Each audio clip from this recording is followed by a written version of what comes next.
Geyser যখনই unplug করবেন তখন সাবধানে করবেন, ভেজা হাতে করবেন না। আর গিজারকে প্লাগে লাগিয়ে রেখে কখনো গিজার খুলতে যাবেন না। এবং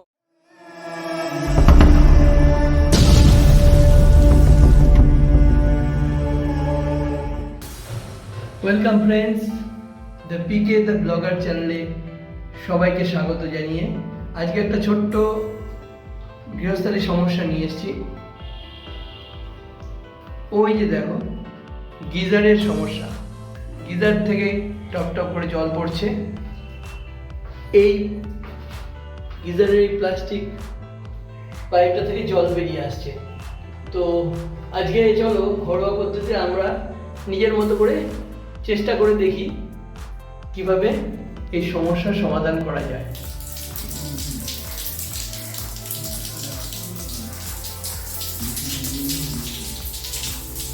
গরম হলেও গরম জলটা এখান থেকে বেরিয়ে আসছে, সুতরাং গিজারটি না খুললে তো আমরা সমস্যার সমাধান করতে পারবো না। তাই আমরা গিজারটিকে নামিয়ে নিই। গিজারটিকে নামানোর পর গিজারের ড্রামের ভিতর যেখানের মধ্যে জল থাকে সেই অভ্যন্তরের ভিতরে যে এক্সট্রা জলটাকে আমাকে বের করে নিতে হবে, নাহলে তো গিজার খুলতে পারবো না।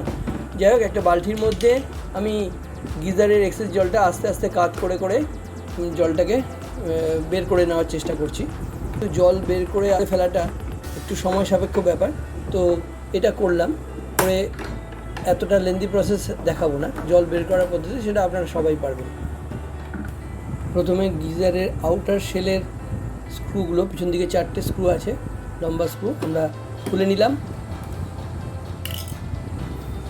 এবার আউটার শেলের তলার দিকের বেসটা খুলে নেওয়ার পর ভিতরে যে প্রতিটি স্ক্রু রয়েছে, নাট রয়েছে, আস্তে আস্তে খুলে নিতে হবে। এখানে একটা কথা মনে রাখতে হবে, নাটগুলো খোলার প্রথমে আমি মোবাইলে একটা ফটো তুলে নেব, যাতে অনেকগুলো স্ক্রু রয়েছে, অনেকগুলো কানেকশান রয়েছে, যাতে আমরা ভুলে না যাই। কারণ একটা ভুল কানেকশান হয়ে গেলে অনেক কিছু হতে পারে, অনেক গিজার ফাংশনিং করবে না, অনেক সময় শর্ট সার্কিট হয়ে যেতে পারে।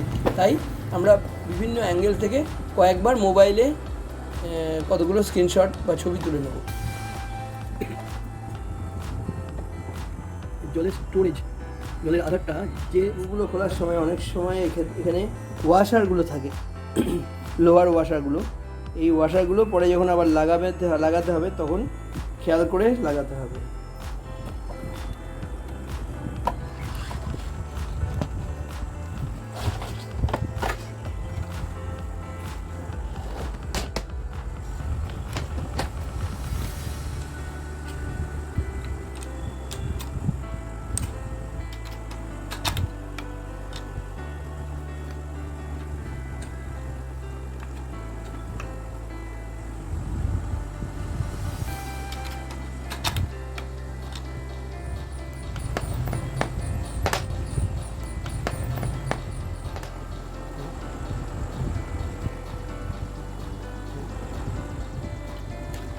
রাখতে হবে যে আমি কোনটারটা খুলছি, কোন জিনিসেরটা খুলছি।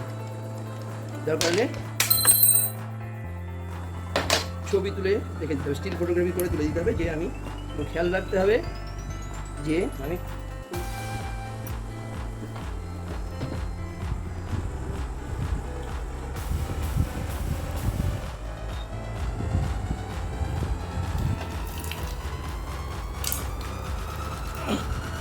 এই হচ্ছে জল ভিতরে জমেছিল।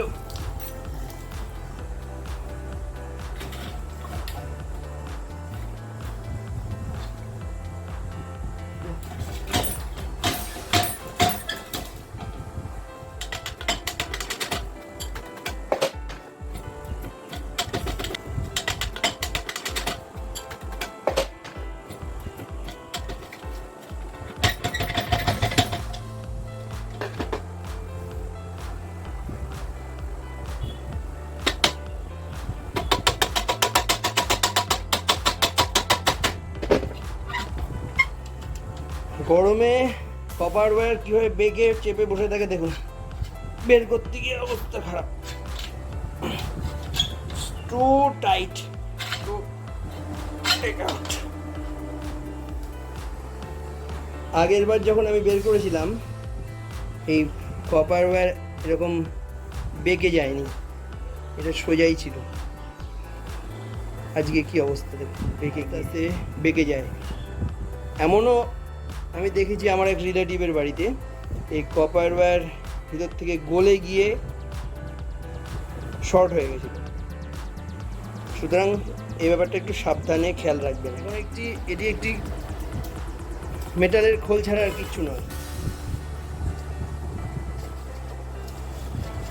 দেখুন, আমি যা মনে হচ্ছে আমি যেন ধীরে জহরত পাচ্ছি, রাশি রাশি।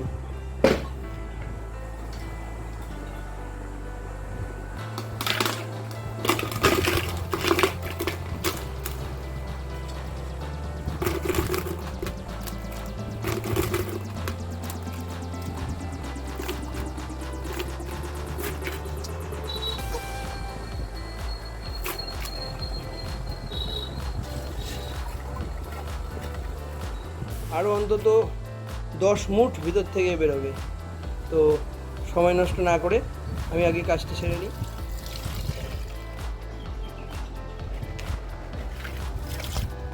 এবার একটা স্প্রাইট দিয়ে আপনি ভিতরের গাটাকে পরিষ্কার করে নিলেন, যা ভিতরে গায়ে যা যা ময়লা রইল।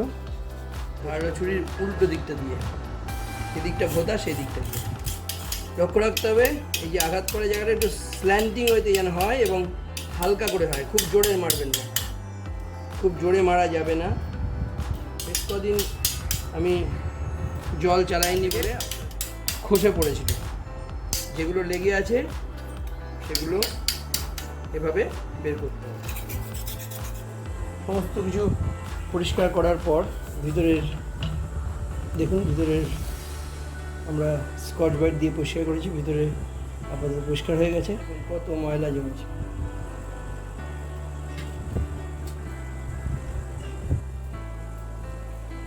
এবার আমরা আবার এটাকে রিঅ্যাসেম্বল করব। কপারের রডগুলোকে পরিষ্কার করে ফেলার পর আমরা যথারীতি স্টিলের মেটালের সিলিন্ডারের মধ্যে কপারের রডগুলো শুদ্ধ ওই সেট আপটাকে ঢুকিয়ে দিয়ে এবার আমরা ওই নাট বল্টুগুলো, যে 6টা নাট বল্টু রয়েছে চারদিকে গোলাকৃতি জায়গাগুলোর মধ্যে প্রত্যেকটার পজিশনে বসিয়ে দেওয়ার পর এবার আমরা সেটিং করে ফেললাম।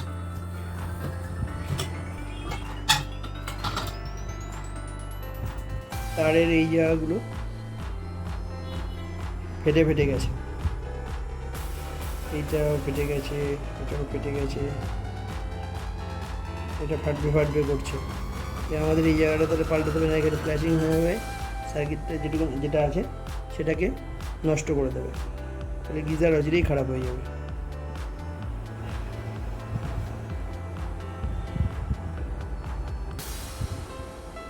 এটাকে তাহলে এই জায়গা থেকে কেটে ফেলে এখানে জুড়ে দিতে হবে। 3টে জায়গায় আমরা কেটে জোড়া লাগিয়ে সেলো টেপ লাগিয়ে রেড টেপ লাগিয়ে দিলাম, দিয়ে কভার করে দিলাম, যাতে আর ভবিষ্যতে এখান থেকে ফ্ল্যাশিং না হয়।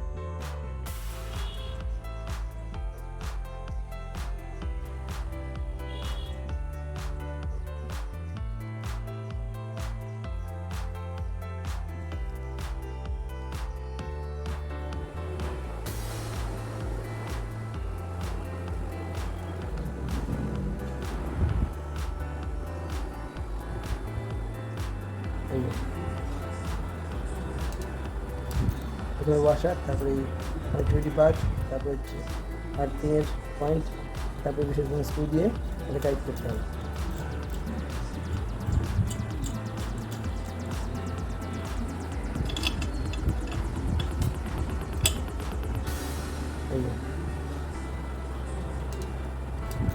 ওয়াশার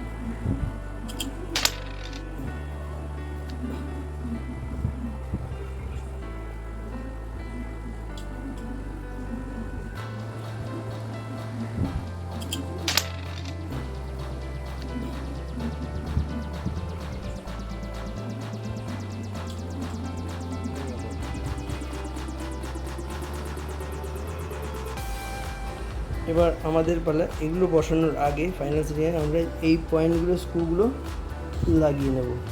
এটা ছিল এই জায়গায়, এটা ছিল এই জায়গায়।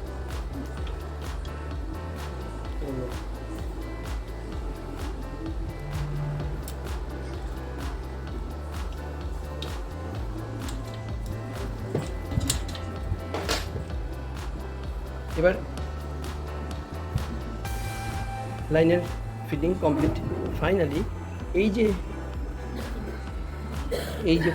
কানেক্টিং পার্টটি রয়েছে এটি এইখানে পড়ে যাবে, এইখানে এসে পয়েন্টিং করে দেখাচ্ছি, এই যে এর মধ্যে এসে এই চ্যানেল এই গর্তটির মধ্যে এসে পড়বে।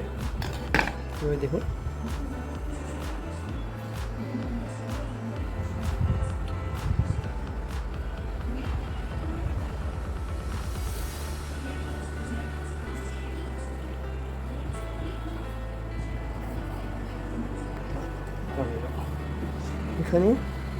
এখানে একটা পয়েন্ট আছে যেটা গিয়ে টাচ করবে। এই যে পয়েন্টটা হচ্ছে এই পাতটি। আমাদের গিজারে দুটো কাট আউট থার্মোস্ট্যাট আছে, যার মাধ্যমে কোনো কারণে যদি গরম হয়ে যায়, হিটার অত্যধিক গরম হয়ে যায়, সেই গরমটা সেন্স করে এটাকে চেক করে। পাতটি এই চেক করার জন্য থার্মোস্ট্যাটগুলোকে সেই জন্য একটা সমান্তরাল সমবায় রাখা হয়, মানে প্যারালাল কানেকশন। ছোট্ট করে বিষয়টা বোঝা যায়, আমরা যে 3 পিন প্লাগটা রয়েছে তার থেকে একটি চলে গেছে, একটি সবুজ রঙের যে ডান দিকে নেমে গেছে আর্থিং, কালো ব্ল্যাক কালারের যে স্ট্রেট লাইনটা সেটা গিজারের থার্মোস্ট্যাট কয়েলের মধ্যে একটা পয়েন্টে গেছে, সেটা নেগেটিভ পয়েন্ট। আর লাল যে দাগটি সেটা হচ্ছে লাইনের পয়েন্ট, কারেন্টের পয়েন্ট। সেটা প্রথমে গেছে একটি থার্মোস্ট্যাটে, তারপরে ওই থার্মোস্ট্যাটের সঙ্গে প্যারালাল কানেকশানে গেছে আরেকটি থার্মোস্ট্যাটে অটোকাটে, এবং সেটা গিয়ে ডাইরেক্ট গিয়ে হিটারের আরেকটি পয়েন্টে গিয়ে কানেক্টেড হয়েছে। এখানে দুটো পয়েন্ট, এখানে আরেকটি তার দিয়ে হিটার অন এবং পাওয়ার অন দেখানো হয়েছে। তাহলে কোনো কারণে যদি হিটার এক্সেসিভ কোনো কারণে গরম হয়ে গেল, একটি থার্মোস্ট্যাট যদি বিকল হয়ে কাজ নাও করে আরেকটি থার্মোস্ট্যাট সাপোর্ট দিয়ে কাজ করবে।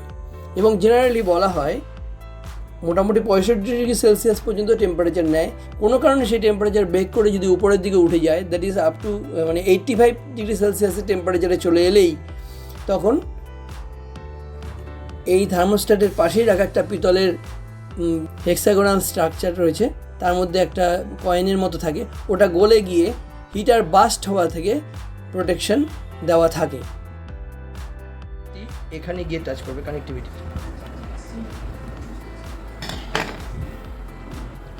এটাকে ধরে নামিয়ে দিলাম, এই দুটোকে অ্যাডজাস্ট করে সেটিং করা হলো। এই পজিশনগুলো ঠিক আছে, আমার লাইনেটাকে নামিয়ে দিলাম, ব্যাস আমার গিজারের ইলেকট্রিক্যাল কানেকশনের সেটিং রেডি। এবার আমি গিজারের খোলের মধ্যে এটাকে ট্রান্সফার করব।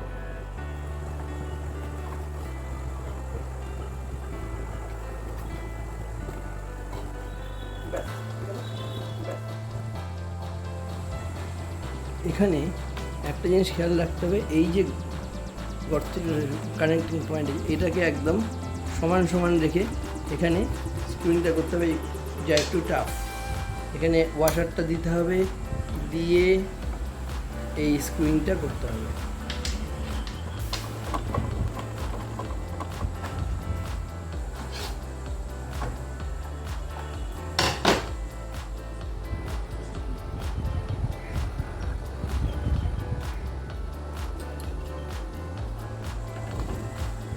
এই পাইপের অংশটি লেগে যাবে এই জায়গাটায়।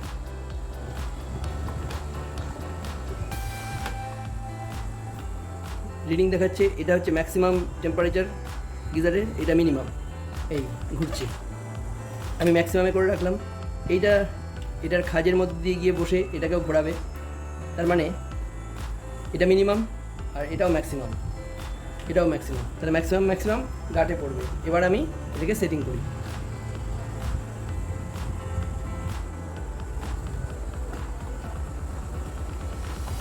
নিচে করে চেপে সবুজ ইন্ডিকেটার লাইট, সবুজ ইন্ডিকেটারের পয়েন্টে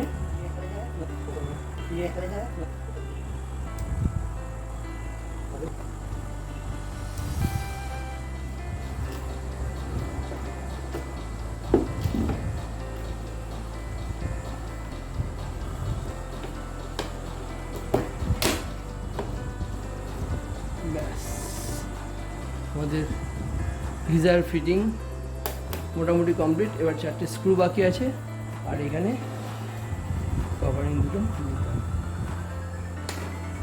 একটা স্ক্রু কমপ্লিট।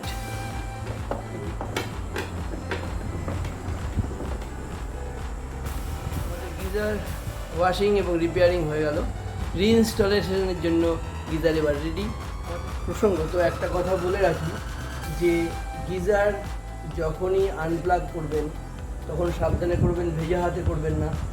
আর গিজারকে প্লাগে লাগিয়ে রেখে কখনও গিজার খুলতে যাবেন না, এবং একদম পুরোপুরি আনপ্লাগ করে ভালো করে জল থাকলে জলের প্লাগগুলোর মধ্যে প্লাগ পয়েন্টে জল দিয়ে জলগুলো সমস্ত শুকনো ন্যাকড়া দিয়ে মুছে শুকিয়ে নিয়ে পরে যখন রিইনস্টলেশন করতে যাবেন, এই যে আমার প্লাগ রয়েছে, যে প্লাগটি রয়েছে, প্লাগের কোথাও যেন জলের চিহ্ন মাত্র না থাকে, এবং দেখে নিতে হবে প্লাগের পয়েন্টগুলো সব স্ক্রু দিয়ে টাইট করা যায় কিনা, টাইট আছে কিনা সেটা দেখে নিতে হবে স্ক্রুড্রাইভার দিয়ে। এদিকের পয়েন্টগুলো গিজার রিপেয়ার করতে যাওয়ার সময় প্রত্যেকটা স্ক্রু, প্রত্যেকটা পয়েন্ট লুজ কানেকশান আছে কিনা বা লুজ হয়ে আছে কিনা সেটা চেক করে নিয়ে নেবেন, নতুবা সেই জায়গা থেকে ফ্ল্যাশিং হতে থাকবে। আপনাকে দেখালাম আমার এই গিজার পয়েন্টের এই যে তারের প্লাগ পয়েন্ট ছিল, বহু বছর ধরে ইউজ হতে হতে এবং কোনো কারণে ওই জায়গাটা তারগুলো পুরো গিয়ে ফ্ল্যাশিং হওয়ার সম্ভাবনা, তাই মাঝে মাঝে আমি হয়তো গিজারের থেকে একটু হালকা পোড়া গন্ধও পেয়েছিলাম। যাই হোক, আজকে সেই প্রবলেমটা আমি সলভ করে দিলাম, মানে ওই জায়গাটুকু কেটে আবার রিপেয়ারিং করে দিলাম যাতে ওই ফ্ল্যাশিংয়ের ব্যাপারটা না থাকে। এই হলো গিয়ে সাবধানতা। আর একটা ব্যাপার বলি, অনেকের প্লাগ পয়েন্টে যেখানে গিজারের এই প্লাগটি লাগে সেই প্লাগ পয়েন্টের ফিমেল পার্টে আর্থিং যেন প্রপারলি থাকে, আদারওয়াইজ আর্থিং না থাকার কারণে এটা এই পয়েন্টটা আর্থিং না থাকার কারণে অনেক সময় গিজারের থেকে আসা গরম জলের পয়েন্টে শর্ট মারতে পারে, হালকা কারেন্ট মারতে পারে বা বেশি কারেন্টও মারতে পারে, পরে ইলেকট্রিফাইড হয়ে যাওয়ার সম্ভাবনা থাকে। সুতরাং বাড়িতে সবসময় আর্থিংয়ের ব্যাপারটা খেয়াল রাখবেন, আর্থিং যেন প্রপারলি থাকে সেটা খেয়াল করবেন। দরকার হলে দক্ষ ইলেকট্রিশিয়ান দিয়ে চেক করিয়ে নেবেন আর্থিং কীভাবে হয়। ঠিক আছে, তাহলে আজ এখানেই রাখি। আশা করি ভিডিওটি আপনাদের ভালো লাগবে। যদি ভালো লাগে আমার সঙ্গে থাকবেন, শেয়ার সাবস্ক্রাইব করবেন, কমেন্ট করবেন। যদি কিছু জানার থাকে বা যদি আমার কিছু তরফ থেকে কিছু ভুল হয়ে থাকে সেক্ষেত্রেও সেটা শুধরে দেবেন। আমি সবসময় নিজেকে আপডেট করতে এবং আমার ভুল শুধরাতে আগ্রহী। নমস্কার।